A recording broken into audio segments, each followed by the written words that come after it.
안녕하세요. 오늘은 민수기 20장 2절에서 13절까지의 말씀을 나눠보도록 하겠습니다.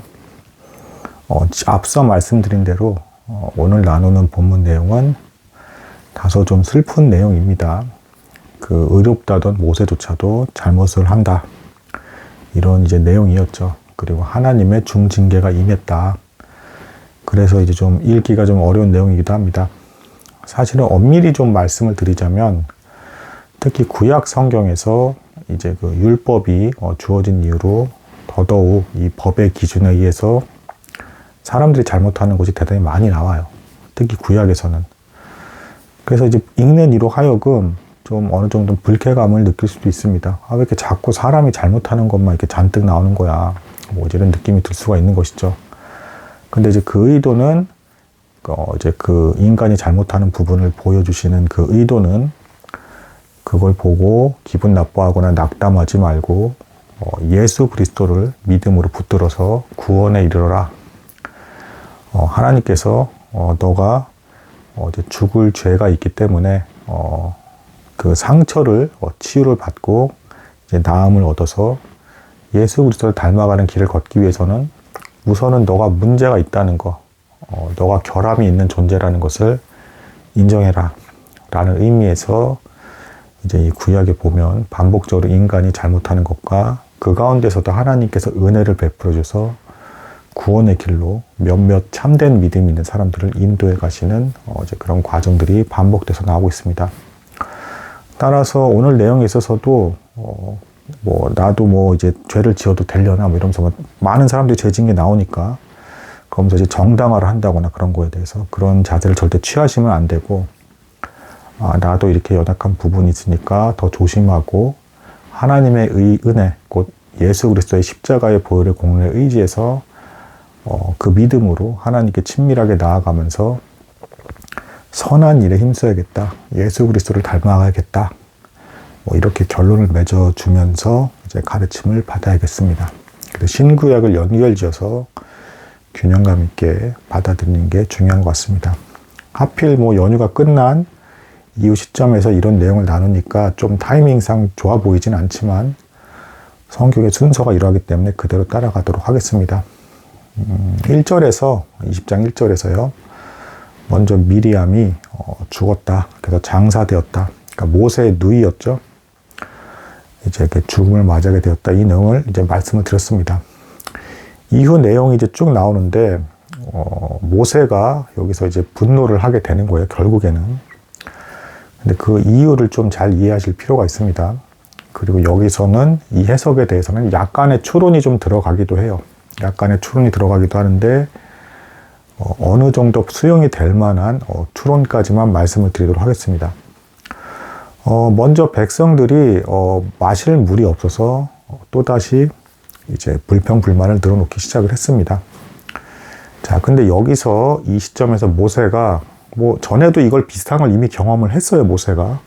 제가 전에 말씀드렸죠. 이 시점은 출애굽한 이후로 대략 39년이 지난 시점이다. 그러니까 출애굽을 막 했을 당시에도 백성들이 이제 그 마라, 쓴 물이다 하면서 뭐 물을 마시게 못하게 됐다는 등 하면서 이제 여러 가지 물에 대한 불평을 늘어놓는 일이 있었습니다. 그때 하나님께서 그 쓴 물에 대해서 이제 나무를 담그라 라고 해서 그 물이 이제 다시 마실 수 있는 물로 회복이 되면서 마신 어떤 그 일이 있었죠. 기적을 겪은 일이 있었죠. 그리고 그 나무는 이제 예수 그리스도의 십자가를 상징하는 것이다. 이렇게 해석을 하죠, 보통. 근데 39년이 지난 시점에서도 이 백성들이 똑같이 그런 원망을 하는 겁니다. 그래서 모세 입장에서 잘 생각을 해보시면 일단 누이가 어쨌든 죽었기 때문에 대단히 슬픈 시점이에요. 근데 여기 보면 백성들이 대단히 슬퍼했다는 내용이 나오지 않습니다. 그리고 물에 대한 불평불만이 드러나요. 그러니까 39년 전에 하나님께 잘못했던 그 일을 이제 세대가 바뀌어서 이제 1세대, 그 출애굽을 나온 1세대들은 이제 나이가 들어서 다 죽어가고 있는 시점이잖아요. 그 미리암도 죽었고요. 그래서 실제로 그 시점에서 세대가 바뀐 시점인데도 또 불평을 하는 거예요. 그러니까 이제 이게 뭘 나타내는 거겠습니까? 모세가 아무리 하나님께 헌신되이 섬기고 이 백성들에게 율법을 가르치고 전달하고 해도 이 백성들이 도무지 바뀌는 모습이 보여지지 않는 것이죠. 그러니까 여전히 하나님께 언제든 외부적으로 좀 어려움이 생기면 불평, 불만을 늘어놓는 그런 영적 생명력이 전혀 느껴지지 않는 그런 상태, 마치 돌멩이 같은 상태에 여전히 있는 것입니다. 그러니까 모세 입장에서 얼마나 이게 속이 타겠습니까? 39년이 지난 시점에서도 여전히 백성들이 똑같은 잘못을 저지르면서 조금도 참지 못하고 하나님께 불평, 불만을 늘어놓으니 모세는 참 이제 갑갑함을 느낄 수밖에 없었던 것이죠. 그리고 또 한편으로는 이 백성들이 늘어놓는 원망조차도 사실은 그때 막 출애굽했을 당시에 그 원망과 너무도 똑같습니다. 그러니까 조금도 이 백성들은 그 악한 속성에서 벗어나지 못하고 나아진 것이 없더라. 뭐 외부적으로는 율법을 따라 어떤 규례나 절차, 그 예식을 시행했을지 모르겠지만 그 마음의 변화가 일어나지 못했다라는 것을 의미하는 것입니다. 자, 근데 불평하는 내용 끝에 뭐 대략 이렇습니다. 뭐 광야에 있으니까 뭐 당연히 뭐 포도나무라든가 어떤 소산물이 없었겠죠. 일단 그게 없다라고 또 이제 불평을 합니다. 무슨 얘기입니까? 약속의 땅에 들여보내달라 빨리. 언제까지 이렇게 광야에서 뺑뺑뺑 돌릴 것이냐. 아무것도 없지 않냐. 그러면서 더 하나님이 들으시기 기분 나쁜 말을 기어이 합니다. 애굽 땅에 있었을 때가 좋았다. 이제 망상이라고 제가 말씀을 드렸습니다. 분명히 성경 말씀을 잘 보시면 애굽 땅에 있을 때 이 백성들이 너무 괴로워했기 때문에 그 신음소리를 듣고 하나님께서 모세를 사용하셔서 이 백성들을 나오게 한 거예요. 광야가 물론 굉장히 뜨겁고 밤에는 춥고 이런 불편한 장소인 건 맞지만 지금 상황은 하나님께서 만나를 주시면서 먹이고 입히시고 놀라운 기적들을 보여주시면서 살게 하고 계시는 그런 상태입니다. 그러니까 적어도 차라리 광야에 있는 지금 상태가 자유인의 신부로서 있는 거고 애굽 땅에 있을 때는 분명히 노예였고 또 죄된 풍습과 온갖 악한 것들에 의해서 오염되어 있는 그런 상태였습니다.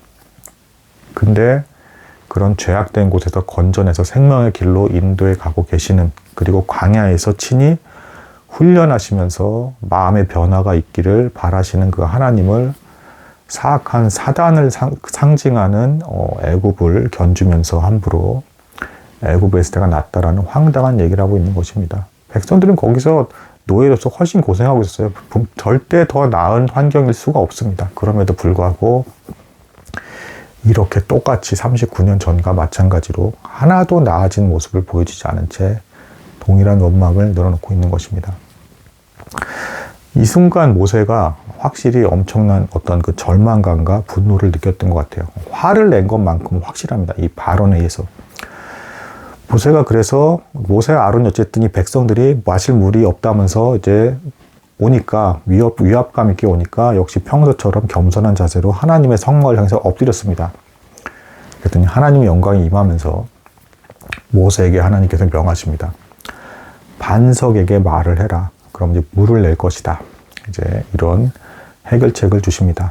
반석에서 물이 나온다는 건 말 그대로 기적이죠. 근데 이 반석은 이제 아시는 분은 아시겠지만 신약에서 이제 예수 그리스도를 상징합니다. 그러니까 생수, 그리고 생명의 물을 주는, 생명의 물은 성령을 상징하는 것인데요. 성령을 베풀어서 구원의 길로, 참 구원의 길로 인도해 가시는 예수 그리스도를 상징하는 것입니다. 그러니까 반석에서 물이 나온다는 것은 예수 그리스도께서 성령을 베푸신다는 것을 나타내는 것이죠. 물론 이 백성들은 모형적인 사건, 눈에 보이는 외형적인 상징으로 지금 가르침을 받고 있기 때문에 그 물을 실제로 마심으로써 육적인 생명을 얻게 되긴 할 것이지만 요한복음에서도 그 생명의 떡 사건에서 분명히 말씀하시죠. 만나를 먹은 사람들도 다 죽었다. 예수님께서 말씀하시죠. 결국에는 죽는다. 근데 천국에 이르러야 진정한 생명에 이르는 것이고 그런 사람들이 곧 영생을 누리는 것이다. 그 길로 너희는 가야 된다라는 것을 분명히 하고 계십니다. 아무튼 하나님은 그 반석에서 물을 내게끔 하셨습니다. 모세를 통해서 말을 하라 하셨습니다. 분명히 이 지시사항에서. 근데 여기서 모세가 흥분을 해서 우선 이렇게 백성들에게 이렇게 말을 합니다. 반역한 너희여라고 이제 표현을 합니다. 그 온유하고 그렇게 잘 참던 모세가 여기서 드디어 완전 흥분한 것 같아요. 근데 흥분의 이유가 이거를 놓고 굉장히 부정적으로 해석하는 사람은, 모세에 대해서 부정적으로 해석하는 사람은 이제 모세가 그 다음에 이런 말을 하거든요. 내가 물을 내랴, 이 표현을 쓰거든요. 근데 모세가 하나님이 아니잖아요. 근데 내가 물을 낸다는 표현을 보고 이제 부정적으로 해석하는 사람들은 모세가 순간 하나님과 동등됨을 이제 취하면서 이렇게 얘기를 했다. 그래서 벌을 중징을 받은 것이다. 이렇게 해석하는 사람이 있고요. 근데 저는 제가 추측을 하는 것은 일단 화를 낸 건 확실하지만 내가 너희에게 물을 내라, 이 부분이 제가 봤을 때는 모세가 너무 하나님을 사랑했던 인물이기 때문에, 하나님 얼마나 답답하시겠습니까? 제가 봐도 이렇게 못 견딜 정도로 답답한데 39년이 지나고도 동일한 원망을 되풀이하면서 아직도 애굽 타령을 하면서 하나님은 애굽보다 못하다라고 이렇게 말을 하고 있습니다. 얼마나 화가 나시겠습니까? 라고 하면서 이 하나님에 대한 사랑이 충만한 중에도 이건 잘 알아두셔야 됩니다. 인간이 아무리 하나님에 대한 사랑이 충만한 상태라 하더라도 이 땅에 있는 동안에는 완전한 사랑을 할 수가 없기 때문에 죄가 섞여 있습니다. 여기서 그 울분이 통제가 안 돼서 그만 내가 너희에게 물을 내랴 라는 이 화를 내면서 반석을 두고 말을 한 게 아니라 이제 자기 지팡이로 그 홍해를 가르는 기적 때 하나님께서 들라 하신 그 지팡이로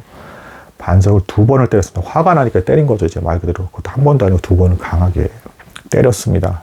물론 물은 나왔습니다. 근데 이것에 대해서 하나님께서 불쾌히 여기셨다. 그래서 나의 거룩함을 드러내지 않았다라고 하면서 하나님께서 모세에게 이제 약속의 땅에 들어가지 못할 것이다 라는 중징계를 내리시는 내용이 나온 본문이 오늘 민수기 20장 2절에서 13절까지의 말씀입니다. 근데 이제 이 하나님께서 비록 모세에게 벌을 내리시긴 했지만, 근데 이제 제가 봤을 때는 이렇습니다. 중징계이기도 하지만, 모세는 이후에도 이제 약속의 땅에 들어가고 싶은 그 열망을 계속 표출하지만 하나님께서 막으십니다. 하나님께서 보시기에, 물론 이걸 벌을 내리시는 것도 정당하신 분이시기도 하지만, 하나님께서 보시기에 모든 것을 합력해서 선을 이루시는 분이 하나님이시잖아요. 모세는 약속의 땅에 들어가고 싶었지만, 하나님께서 보시기에 이제 모세가 너무 백성들에게 시달렸잖아요.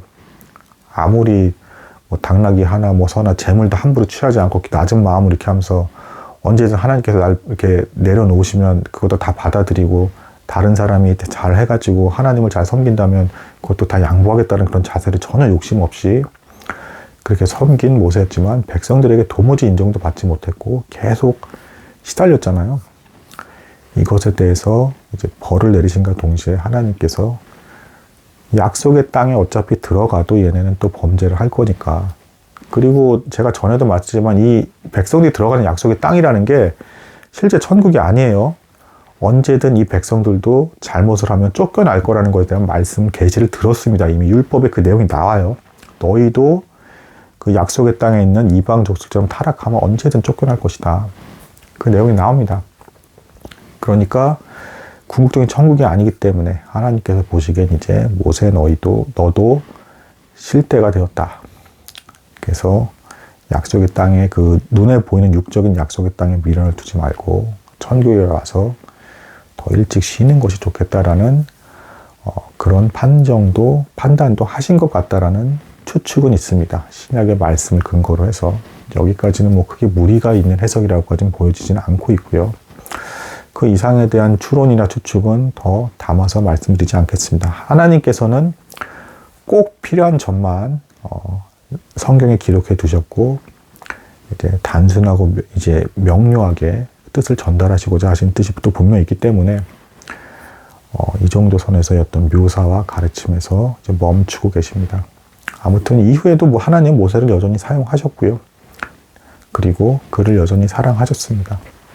비록 벌을 내리시긴 했지만요. 그래서 우리도 이런 당혹스러운 상황을 볼 때 모세 같은 인물조차도 이렇게 벌을 받을 수 있단 말인가라고 하면서 당황하실 것이 아니라 우리도 어떤 이해가 안 가는 어려움 같은 데 놓일 때 하나님의 선한 뜻이 있으시겠거니라는 그 믿음으로 받아들이면서 인생을 충실히 살아가다가 마무리를 지으면 될 것 같습니다. 오늘은 여기까지 하도록 하겠습니다. 감사합니다.